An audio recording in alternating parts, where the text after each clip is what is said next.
जय हिंद दोस्तों, A to G live growing India में आपका स्वागत है। आज हम बातें करने जा रहे हैं बिहार में क्षमता परीक्षा ऑलरेडी कल हो चुकी है और इसके बारे में हम आपके डिस्कस करेंगे। क्षमता परीक्षा में शुरू होने से 10 मिनट पहले ही लॉगिन आईडी दे दिया था। क्षमता परीक्षा शिक्षकों ने बीपीएससी शिक्षक नियुक्ति जो हुई थी उसमें कठिन जो बीपीएससी में जो TRE 1 TRE 2 में हुआ है नियुक्ति जो हुई उससे भी कठिन प्रश्न पूछे गए थे।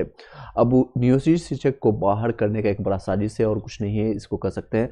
शिक्षक पात्रता में आप देख सकते हैं, ये न्यूज़ में आज के डेट में आप ये सारी चीज़ें हुई है और ये देख सकते हैं परीक्षा शुरू होने से 10 मिनट पहले ही लॉगिन आईडी दे दी गई थी। क्षमता परीक्षा इसमें कई चीज़ें हम आपको उजागर करेंगे। आपको बीपीएससी में TRE 1 TRE 2 के दौरान जो लोग चयनित हो चुके हैं यानी वो परमानेंट स्थायी हो चुके हैं और जो नियोजित शिक्षक उससे पहले जो कार्यरत थे उन्हें 2019 और 20 में जो ज्वाइन किए हैं, 2024 दौर में ज्वाइन किए थे, 2006 में ज्वाइन किए थे। इन सभी शिक्षकों के जिनकी आयु लगभग 54 साल 55 साल 56 साल हो चुके हैं, जो 2 साल 3 साल बाद रिटायरमेंट कर चुके होंगे, जो मैथ के सब्जेक्ट का मास्टर है, जो इंग्लिश का मास्टर है, जो फिजिक्स का मास्टर है, उनको GS पूरे करंट अफेयर्स पढ़ना पड़ रहा है, तो वो कहीं ना कहीं इसी शिक्षक की मानसिकता के साथ खेलने के लिए और कुछ नहीं कर सकते हैं। ये बाहर करने का एक जरिया है।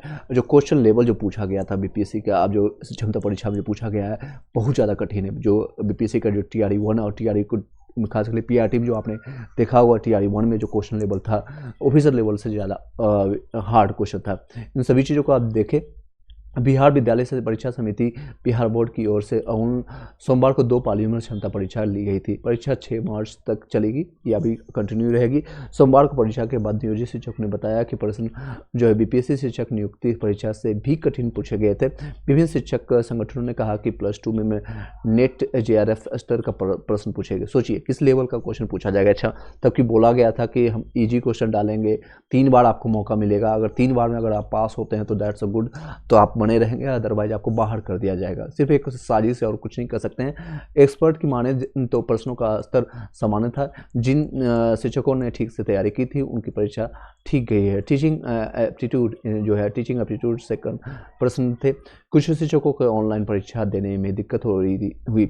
अब कई लोग जो चौक पर लिखने वाले, व्हाइट बोर्ड और ब्लैक बोर्ड पर लिखने वाले को वहाँ पर कंप्यूटर के माउस को पकड़ने में दिक्कत होती है। ये कंप्यूटर को चलाने नहीं आता है, हर कोई कंप्यूटर्स में सक्षम नहीं होता है। जो टीचर्स कई लोगों को IIT या फिर BTech या फिर अन्य सब्जेक्ट का मास्टर बनाने के लिए, मैथ का मास्टर है, उसे नहीं पता होता ये सारी चीज़ें। इन लोगों को लॉगिन आईडी पासवर्ड परीक्षा शुरू होने से 10 मिनट पहले दे दिया गया था। क्षमता परीक्षा में जूता मोजा पहनने पर रोक थी। वीक्षक परीक्षा दोनों मोबाइल या फिर किसी भी प्रकार के इलेक्ट्रॉनिक्स सामान ले जाना रोक था। 9 जिलों में लगभग 52 ऑनलाइन परीक्षा केंद्र बनाए गए थे। परीक्षा के 9 जिलों में 52 ऑनलाइन केंद्र बनाए गए थे। आधे घंटे पहले केंद्र में प्रवेश करना बंद कर दिया गया था और यहाँ देख सकते हैं कंप्यूटर केंद्र पर बायोमेट्रिक हाजिरी ली गई थी। परीक्षा के बाद एडमिट कार्ड को DPO ऑफिस में जमा करना। परीक्षा 2024 प्रथम के करीब 2,32,190 शिक्षकों ने फॉर्म भरा था। एक्सपर्ट्स ने कहा है कि समान स्तर के प्रश्न कहीं ना कहीं कुछ विषयों के प्रश्न कठिन थे, कई प्रश्न आसान भी थे। कुल मिलाकर के प्रश्न पत्र सामान्य था और जो शिक्षक रेगुलर पढ़ा रहे थे उनके लिए कोई बहुत मुश्किल नहीं था। वे जो पढ़ा रहे हैं प्रश्न पत्र उसी स्तर का था। M रहमान का कहना है। ये प्रतियोगी परीक्षा विशेषज्ञ है। अगर मान लीजिए सर आप भी मैं बातों को आगे बढ़ाते हैं, अगर वो जो शिक्षक मैथ का सिर्फ पढ़ा रहा है पिछले 10 साल से 20 साल से सिर्फ मैथ्स के अलावा और कुछ भी नहीं बना रहा है, +-2 या फिर परम्यूटेशन कम्यूटेशन या कैलकुलेशन या ट्रिगोनोमेट्री में फंसा हो, उसको GK GS अगर पूछा जाएगा तो वो कहाँ से बना पाएगा? वो GK GS या फिर इस तरह के सारे क्वेश्चन को कहाँ से वो अटैम्प्ट कर पाएगा? जो रेगुलर तैयारी में है उनसे भी कई क्वेश्चन होता है जो कि करंट अफेयर GK आप लगा के आएंगे। तुक्का लगाने के अलावा और कोई विकल्प नहीं बचता है इन लोग के पास। और तुक्का जरूरी नहीं कि वो हर एक जो आप लगाते हैं तुक्का या हिट एंड ट्रायल जो लगाते हैं वो सही हो। तो GK GS या करंट अफेयर्स पढ़ना, वो भी इस एज में 60 के आसपास में, इस एज में जाके पढ़ना, that's not possible to everyone.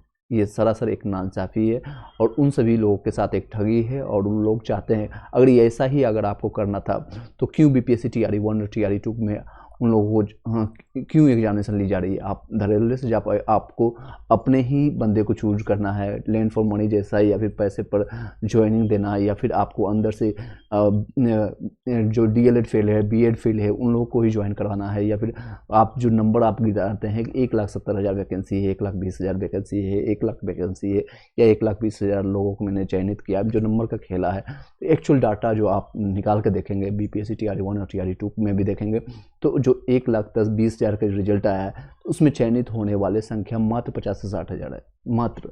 इस बार भी वही होगा। TRE 3 में भी जो लोग जा रहे हैं एग्जामिनेशन देने में, आपको जितनी संख्या बता रही है उसका 50% ही माने कि आपके पास वैकेंसी है, और उसके लिए ही फाइट करना है आपको, इधर उधर भटकना नहीं है। चयनित होने के लिए आपको टॉप करना पड़ेगा, ज़्यादा से ज़्यादा नंबर लाना पड़ेगा, और कुछ नहीं है। दूसरा, मेरे कोई भी प्रावधान नहीं इनके पास। BPSC के चेयरमैन अतुल प्रसाद जो प्रीवियस थे, उनका कहना था इसमें कोई भी दूसरा मेरिट लिस्ट या फिर वेटिंग लिस्ट या फिर आपका सप्लीमेंट्री रिजल्ट का प्रावधान नहीं, बहुत कम चांसेस होते हैं कि दे पाते हैं, ये सारी चीज़ें हैं। तो ये सेम चीज़ें हैं, आप जब देखेंगे न्यूज़, और एक साथ कर सकते हैं जितने भी नियोजित शिक्षक हैं, चाहे वो कार्यरत थे 2008 से 2014 से या फिर 2019 से, उन सभी के साथ ये छल कपट हो रहा है, और कुछ नहीं कर सकते हैं। वो लोग को बाहर करने का एक साजिश बना रहे हैं। अगर ऐसा ही आप चयनित हुए हैं, अभी नया सरकार बनाया, आप लोग बीजेपी के साथ जा चुके हैं, मिस्टर कुमार और जो कुर्सी कुमार, 243 विधायक आप लोग के पास टोटल, दोनों मिलाकर के, दोनों पार्टियों में, किसी पार्टी के पक्ष या प्रतिपक्ष में नहीं हो।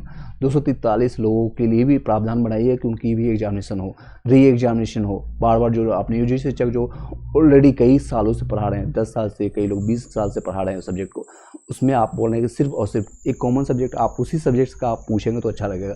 मैथ्स का 50 क्वेश्चन या 100 क्वेश्चन डाल दीजिए, या इंग्लिश को टीचर हैं लगातार 15 साल से पढ़ा रहे हैं, तो उस इंग्लिश से रिलेटेड अगर क्वेश्चन करते हैं, अगर नहीं पास होते 3 बार, उसको बाहर करना, दैट्स अ गुड थिंग। लेकिन उनसे आप GK का क्वेश्चन पूछिएगा, करंट अफेयर्स का पूछिएगा, वो पूछिएगा कि आपके इस तरह का लेवल, क्वेश्चन लेवल आप देखेंगे क्षमता परीक्षा का काफ़ी हार्ड था।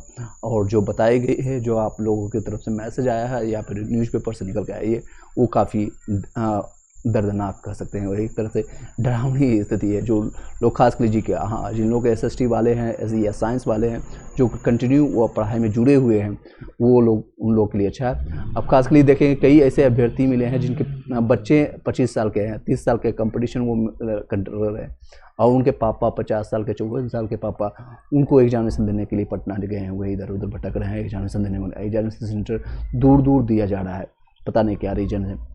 इन सभी रीजनों के कारण ये बिहार की जो मानसिकता है, जो आप लोगों ने देखा भी होगा TRE 1 और TRE 2 के दौरान, कई ऐसे अभ्यर्थी हैं जो चयनित होने के बाद, नियुक्ति पत्र लेने के बाद, इसी कारण से जाकर के ज्वाइनिंग नहीं ले रहे हैं। वो बार बार अपने आप को किसी न किसी कारण से इस जॉब से कट रहे हैं। अभी कई ऐसे अभ्यर्थी हैं TRE 1 और TRE 2 के दौरान जो UP से सेलेक्ट हुए हैं, अदर स्टेट से सेलेक्ट हुए हैं, MP से सेलेक्ट हुए हैं, अब वो लोग जॉब छोड़ करके भाग रहे हैं। इसी कारण से, ये सारे रीजन्स के कारण जॉब वो छोड़ करके वो बाहर वापस जा रहे हैं अपने अपने स्टेट्स, अपने अपने घर के पास, ताकि वो, जिनके पास कहीं कोई विकल्प नहीं है, जिसके पास कोई भी ऑप्शंस नहीं है कि अपने स्टेट, जिसे UP में कई वैकेंसी नहीं निकल रही कई सालों से, तो उनके पास ऑप्शंस नहीं है। जिनके पास प्राइवेट में भी अगर 20 से 25 हज़ार रुपया घर के पास में ऑप्शंस मिल रहा है, तो वो इस जॉब में नहीं जाना चाह रहे हैं। ये एक ग्राउंड रियलिटी है, एक कह सकते हैं, जो आपको ग्राउंड पर रियलिटी है वो आपको मिल रहा है। हाँ, जिनके पास कोई विकल्प नहीं है, घर पर भी आपको बैठे रहना है, घर पर बैठे ताना सुनना है मम्मी पापा या किसी को, उससे बेटर है कि BPSC TRE 1 में आप TRE 1 या TRE 2 में जो सेलेक्टेड हो चुके हैं, या आने वाले भविष्य में TRE 3 में जो सेलेक्टेड होंगे, उसमें जाकर सेलेक्ट होइए। और बाकी TRE 1 में अगर आप PRT के लिए जाते हैं तो 34 से 35 हज़ार रुपये सिलेक्शन लेकर के आप सैलरी उठाइए, और अगर आप 6 to 8 में जाते हैं तो लगभग 39 हज़ार के आसपास सैलरी मिलती है, और 9 से 10th वालों को लगभग 44 से 45 हज़ार के आसपास बनती है, और 11 से 12th वालों को इन हैंड 50 से 52 हज़ार के आसपास सैलरी आपको यहाँ से मिलती है। तो no doubts that's a good thing. जो इनके पास कुछ भी नहीं है, कोई ऑप्शंस नहीं है, जीरो ऑप्शन है, या प्राइवेट में जॉब करते करते थक चुके हैं, एक अस्थायी जॉब ये चाहते हैं, तो वो लोग कर रहे हैं, इसमें कोई दोहराई नहीं है, इसमें कोई कमियां नहीं है। लेकिन जिस तरह से ये लोग भी चयनित हो चुके हैं, जिन लोगों के मेरे पास मैसेज आता है, कॉल आता है, सर गाँव इस ऐसी जगह में मुझे पोस्टिंग दे दिया गया है जहाँ पर एक रूम का नहीं मिल रहा है, एक रूम भी नहीं मिल रहा है जहाँ पर मैं अच्छे से रह पाऊँ, या फिर वहाँ पर अगर ट्रांसपोर्ट नहीं मिले, कई ऐसे पगडंडियों को पार करके जाना पड़ता है, खेत गलियों को पार करके जाना पड़ता है, जिसमें आने जाने में इवनिंग के टाइम में खासकर 5 से 6 बजे के बाद डिफ़िकल्ट होता है। तो आप लोग सरकार से में सरकार से या फिर जो भी कुर्सी कुमार हैं उन सभी से ये करना चाहता है, आप ये सब का नौटंकी करना बंद कीजिए। सिंपल सी बात है कि अगर आप जो भी नंबर आप बताते हैं मत दिखाइए कि 1,70,000 की वैकेंसी दी है, आप 60,000 ही दीजिए, लेकिन 60,000 के 60,000 पूरा वैकेंसी फुल होना चाहिए। जो योग्यताधारी हैं, जिनके पास कोई फर्जी डिग्री नहीं है और जो इनके पास जो सक्षम है, जो ये प्रतियोगिता एग्जामिनेशन दे करके नंबर ले करके आते हैं, उन सभी को चयनित कीजिए और आगे प्रक्रिया बढ़ाइए। बिहार ऑलरेडी सबसे बॉटम में है, टॉप पर नहीं है, सबसे बॉटम में है एजुकेशन सेक्टर में। इसमें बहुत सारे काम बाकी है, बहुत सारे रिक्तियाँ अभी बाकी हैं और लाखों की संख्या में वैकेंसी ज़रूरी है। लेकिन जिस मानसिकता के साथ ये लोग वैकेंसी को फुलफ़िल कर रहे हैं और ये भरने की कोशिश कर रहे हैं, और जिसलिए आप लोग को ऑलरेडी पता है ये एक चुनावी मुद्दा है और कुछ नहीं है। अभी दोनों पार्टियां एक ही चीज़ को बोल रही है कि आरजेडी भी यही बोल रही है कि मैंने 1 लाख 2 लाख से ज़्यादा वैकेंसी जॉब दिया है, और वही सेम चीज़ को रिपीट अब बीजेपी के साथ मिलकर करके कुर्सी कुमार जी भी बोल रहा है। उनका नहीं मकसद है विजय सिन्हा का, इनका मकसद है। दोनों इसी मुद्दे पर आने वाले टाइम में दोनों इलेक्शन लड़ना चाहते हैं। विधानसभा का भी चुनाव इसी पर मुद्दे पर होगी और राज्यसभा के चुनाव का भी इसी मुद्दे पर होगी।